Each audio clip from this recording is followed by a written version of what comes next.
Good afternoon, I'm Raylene Ramsey. This is your afternoon news fix for Wednesday, the 21st of February. Emotional MPs have marked the death of Green MP Efeso Collins. He collapsed in Auckland this morning after a charity run. Party co-leader James Shaw has acknowledged Collins' long history with Labour before joining the Greens. He says Collins was deeply grounded in his values, but wasn't partisan. It was clear he had respect across the House for being someone who was kind of very clearly rooted in his values, but who was willing to work with anybody in order to advance those. Usual House proceedings today have been suspended until Tuesday, but politicians first gathered to pay tribute. Prime Minister Chris Luxon says Collins was a true servant leader. In all my interactions with him, Efeso was always so friendly, gracious, generous, kind, positive and collaborative, with a lovely sense of humour. The Chief Ombudsman says Oranga Tamariki has an alarming absence of discipline in many sites across the country. Peter Boscher's new report highlights issues with reporting concerns, responses to them and accordance with tikanga Māori. Boscher says some information given to family courts was inaccurate and biased. He says it's unacceptable for a government agency and change is needed. This organisation is part of the fabric of caring for the very vulnerable children, those in need of care or protection. But we need it to work much better than it presently is.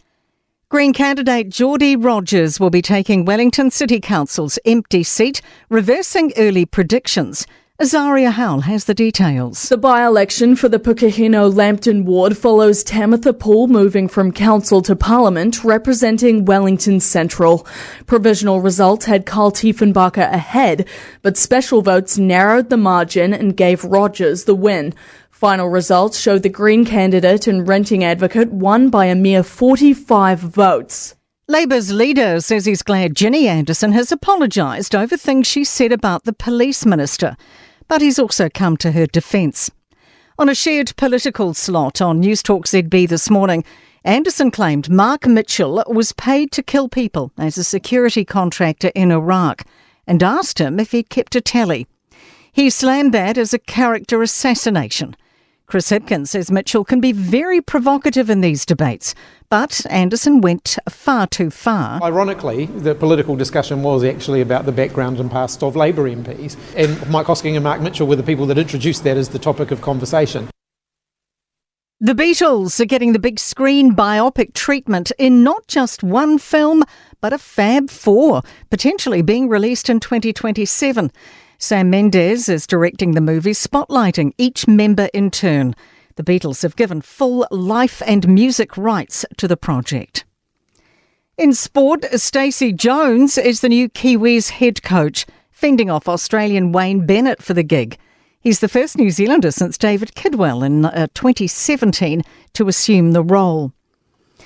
Revez Reihana has won the race to start at first five for the Crusaders against the Chiefs in Friday's Super Rugby season opener in Hamilton.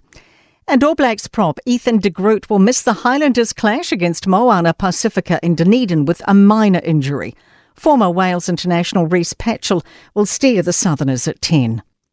I'm Raylene Ramsey and that is your latest news fix. We'll be back with the next update tomorrow morning from the Newstalk ZB newsroom.